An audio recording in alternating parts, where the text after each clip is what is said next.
This is lecture 4 of wireless communications at Chalmers University of Technology. My name is Henk Wijmers.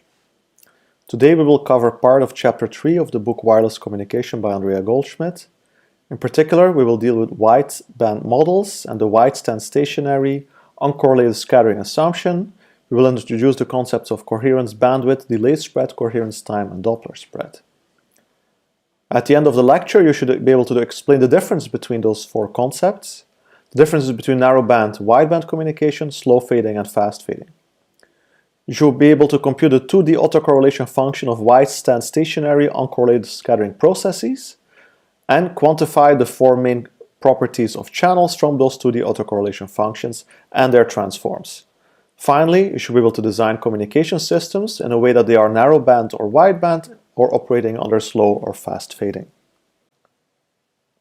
Recall from last time that we considered channels between a transmitter and a receiver with multiple paths.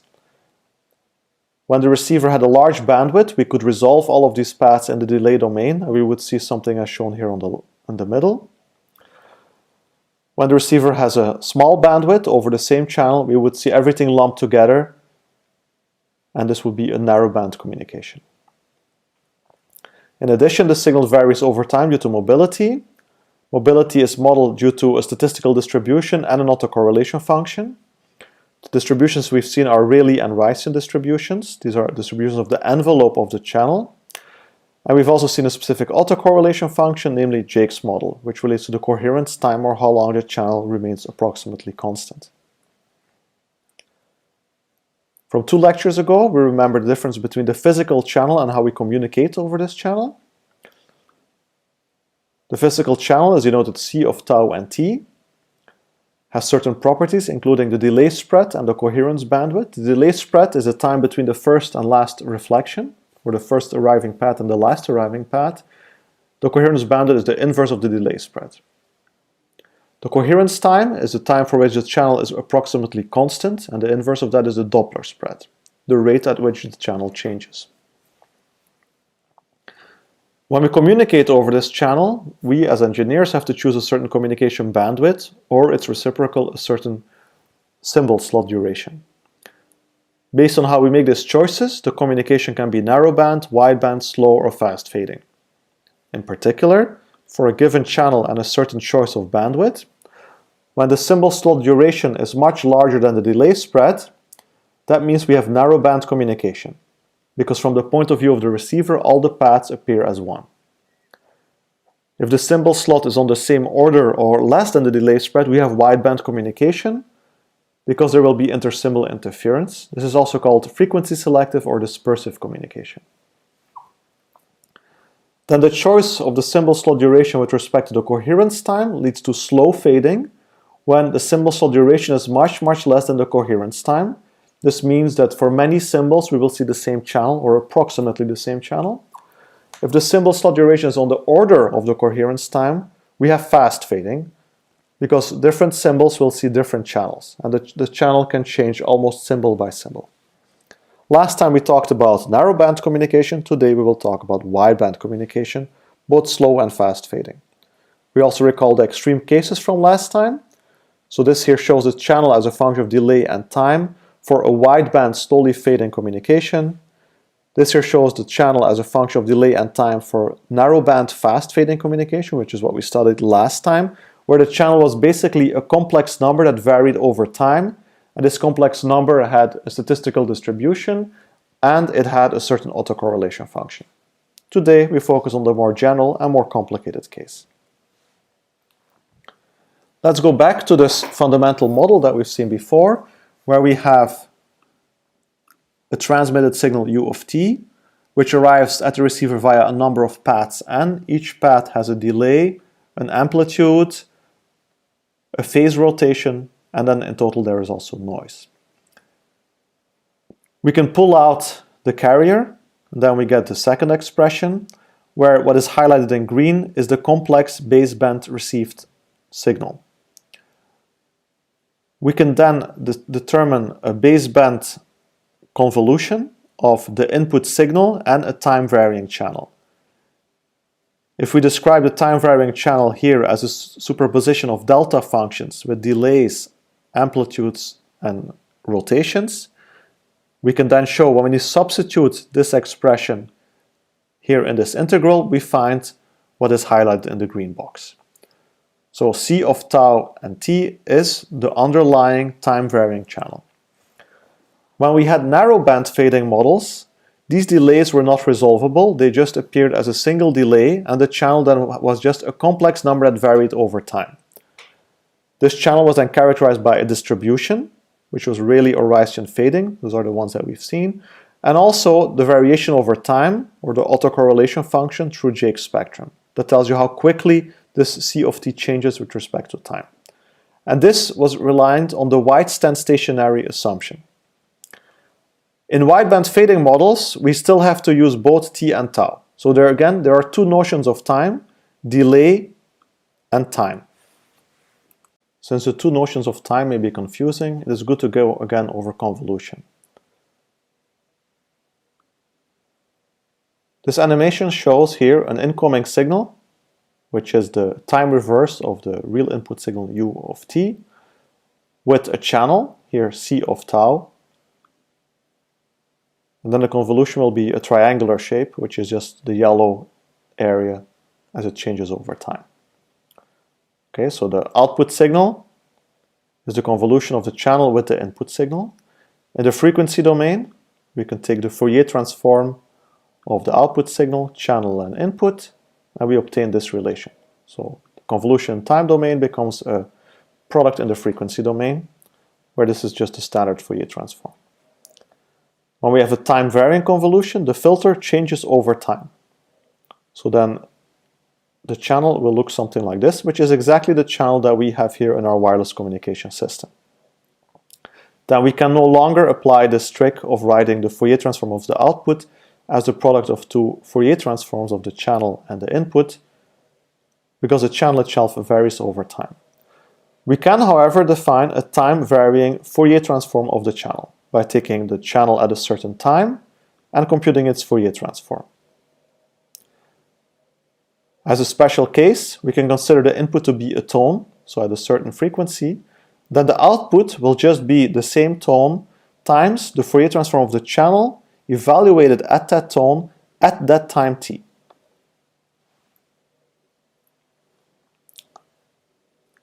We also recall from last lecture that it was useful to introduce a notion of wideband stationarity.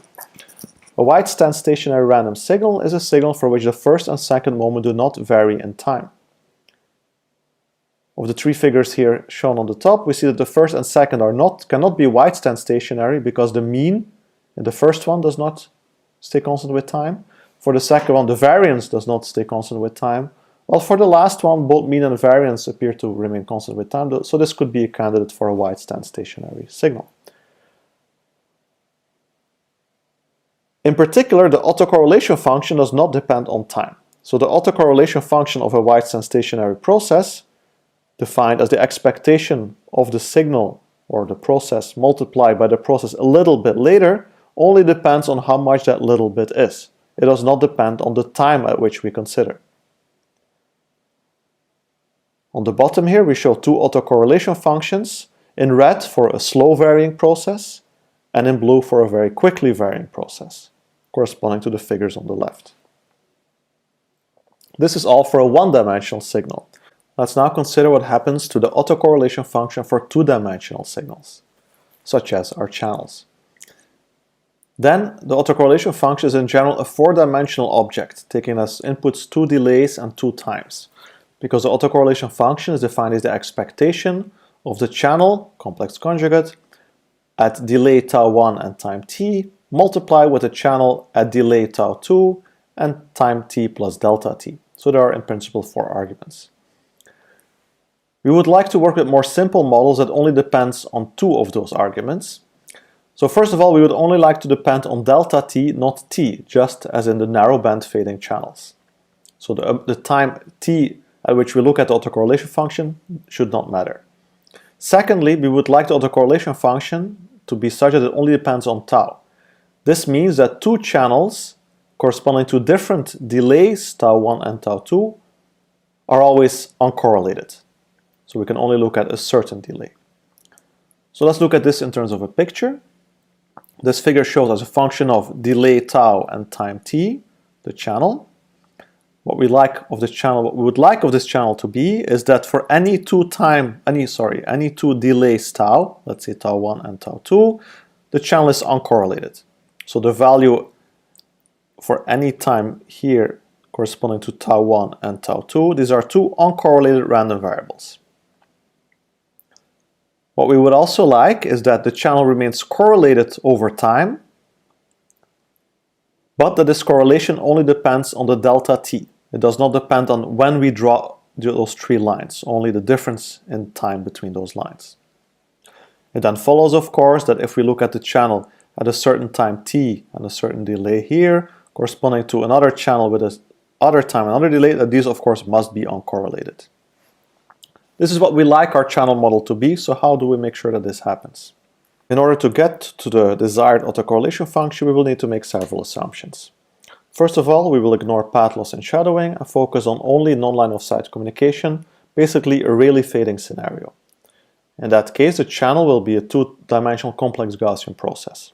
Such a process is characterized by a mean function, an autocorrelation function, and a cross-correlation function between the in-phase and quadrature components of the channel. We will assume that the phases of the multipath components are uniform and independent, and then this implies that the mean is 0 and the cross-correlation is also 0. Hence, the channel is fully described by the autocorrelation function shown here.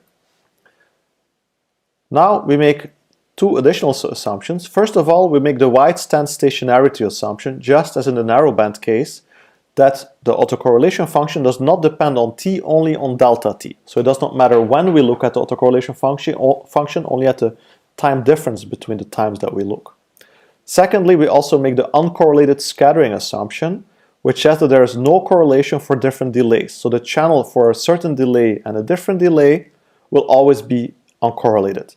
So when tau 1 here is different from tau 2, the autocorrelation function is 0. We only need to consider the case where tau 1 is equal to tau 2, and we just call this tau. With this more compact autocorrelation function that only depends on two arguments, a delay and a time difference, we can then determine the four important quantities of the channel: the RMS delay spread, or the delay spread, the coherence bandwidth, the Doppler spread, and the coherence time. We've seen this informally before, now we go into more detail. One way to obtain or to simulate a channel that satisfies the wideband stationary uncorrelated scattering assumption is the tapped delay line model. In the tapped delay line model, we consider m time-varying taps, these are complex numbers, spaced delta apart in the delay domain. So we have different taps spaced delta apart in the delay domain, where delta should be sufficiently small with respect to 1 over the bandwidth. The total delay spread, of course, should then be less or equal than m times delta to ensure that your simulation captures the entire delay spread of the channel. Each tap with index m is an independent random process. These processes are independent because of the uncorrelated scattering assumption. For a given value of tau, the average power can be derived from the autocorrelation function evaluated at time difference 0. This is also called the power delay profile. This tells us how the power is spread across the delay domain. This is typically something exponentially decaying.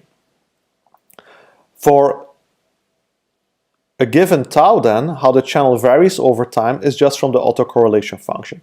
And this is basically the same as in the narrowband fading. The statistics of each of the taps then can be Rayleigh, Ricean, Nakagami, or any kind of fading distribution. So in more detail, how could we simulate a Rayleigh fading channel? We could do the following. We choose a certain bandwidth, a certain delay spread, certain receive power. We then choose L channel taps spaced 1 over 2b apart, where then the total number of channel taps should be long enough to capture the entire delay spread of the channel. Then for each path we choose a certain variance, so each path will be a Gaussian process with a certain variance. These variants should be chosen according to the power delay profile, and a typical way is to do something exponential. So this is an exponentially decaying power for the different paths, corresponding to different delays. Where of course the total power of all the paths should be the total received power. Then for each path, this is a tap, we generate a complex Gaussian random variable with the correct power. To model the time evolution for each of the paths, we use the autocorrelation function, and this we do by filtering these Gaussian random variables, which we can generate as white, with a proper filter to have the correct autocorrelation function. We can do the same for Arisian fading by just adding a constant to the first step and redistributing the energy depending on the k-factor. We can derive several interesting properties from this autocorrelation function. Let's look at a simple example. We know that the channel for two delays is always uncorrelated. What about the channel for two frequencies? So let's consider the Fourier transform of the channel at a certain time t, and let's look at two different frequencies, f1 and f2. What can we say about the correlation of those channels at those two frequencies? So how quickly does the channel at a certain time vary in the frequency domain? So let's proceed. We can evaluate the expectation of the channel in the frequency domain at time t, at frequencies f1 and f2 here. We just plug in what does it mean to have the frequency transform of the channel. So then we have the original channel in the delay domain with time, the notion of the frequency transform, and the d tau 1, d tau 2 for the first and second part. We can then pull out the integration out of the expectation operator. We also can pull out these exponentials because there's nothing random there. So in the end, we just have this expectation here.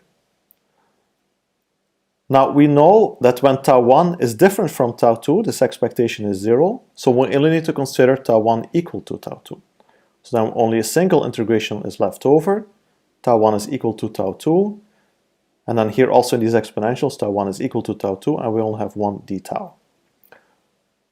Of course, this object here is just the autocorrelation function at delay tau for a time difference of 0, because you have t and t here. This is this guy. And now this then again we can see as a Fourier transform, so we can write this as a with subscript big C, because we work in the frequency domain, for a frequency difference of delta f, where delta f is just the difference between f1 and f2. So if I were to visualize this, this is the channel in function of frequency and time. So for a certain time, the channel changes over frequency. This would be one column of this color map. And this autocorrelation function tells us how quickly the channel varies over the frequency. This was only one example, but we can of course take many different kinds of transformations. So we start from our original autocorrelation function, and then we can take a Fourier transform with respect to tau, which will lead us to this autocorrelation function, which depends on the difference between two frequencies and the difference between two times. We can also, starting from the original autocorrelation function, take a Fourier transform with respect to delta t, and then we end up here with the autocorrelation function depending on tau and a frequency parameter rho. Finally, we can take a two-dimensional transform with respect to tau and delta t to end up with this function here, which depends on delta f and rho, which we can obtain also by going on the left path down or the right path down. Now this may seem a little bit abstract, so we can make things now a little bit more specific. Let's start with our original autocorrelation function, and let's let delta t go to 0. Then we obtain a function AC of tau, which basically tells us how the energy is distributed in the delay domain. This is called the power delay profile, which allows us to read off the delay spread relatively easy. This is a typical figure of how the power delay profile looks like as a function of delay. We see that the power delay profile in principle goes down slowly, but from this we can determine different notions of delay spread. So it's a little bit small, but you can see here mean delay spread or RMS delay spread. So most of the energy of the channel lies within the first part of the channel. This first part of the channel, the extent of this is the delay spread. Now let's look at this autocorrelation function with arguments delta f, the difference between two frequencies, and delta t, the difference between two times. This autocorrelation function would look something as shown here on the left bottom. So we see the two axes, delta f and delta t. If we now let delta f be 0, and we just cut across delta t, we see a function which basically looks like the autocorrelation function we've seen in narrowband fading. So this was the autocorrelation function associated with the Jakes spectrum. On the other hand, when we let delta t go to 0 and we focus just on this slice as a function of delta f, we see to what extent different frequencies are correlated. So this was the example we did in a few slides ago. From this figure, we can then read off the coherence bandwidth. So when the autocorrelation function is relatively small, that tells us something up to that point is the coherence bandwidth. By letting delta f go to 0, looking at the 0 crossings across the delta t axis, we can read off the coherence time, just as we did in the narrowband fading case. We can now, of course, take the Fourier transform of this function, and this leads us to the Doppler power spectrum, just as in the narrowband fading case. From this one, we can, of course, read off the Doppler spread. So when this function becomes approximately 0, that is the Doppler spread. The Doppler power spectrum can also be obtained through the function sc of delta f and rho by letting delta f go to 0. Finally, we have the scattering function, which has arguments t and rho. We recall rho is obtained by taking the Fourier transform of the original autocorrelation function with respect to delta t. So rho is expressed in hertz. Looking a little bit closely at this function, when we fix tau to some value, let's say 0, and we cut across here, we basically recover our Jakes spectrum. So this was the power spectral density for Rayleigh fading that we've seen in the narrowband fading lecture. When, on the other hand, we cut across the delay domain, we see how energy is distributed across the delay, similar to the power delay profile. To understand the relation between the four main concepts and the autocorrelation function in more detail, we look at the following figures. So here on the top left, I show the power delay profile as a function of the delay. This function goes to 0 slowly, but we can still say when this function is sufficiently small, we say this is the delay spread. And in principle, we can interpret this power delay profile as a normalized function, so it becomes a density, and then we can have a rigorous definition for this delay spread, such as the RMS delay spread or the mean delay spread. So this function tells us how quickly the channel decays in the function of the delay domain. We also know that if this delay spread is small with respect to the symbol slot, then we have no intersymbol interference or narrowband fading. When this delay spread is large with respect to the symbol slot, then we will have wideband fading or intersymbol interference. If we take the Fourier transform, we find this autocorrelation function. This tells you to what extent two frequencies are correlated. So this function I will try to draw here in red. So when this function goes approximately to 0, we could declare this crossing of almost 0 to be the coherence bandwidth. The coherence bandwidth is approximately 1 over the delay spread. The delay spread is expressed in second, coherence bandwidth in hertz. The coherence bandwidth tells us how two different frequencies are correlated. Now when we communicate over this channel and we choose a small communication bandwidth like here, then we will have narrowband fading.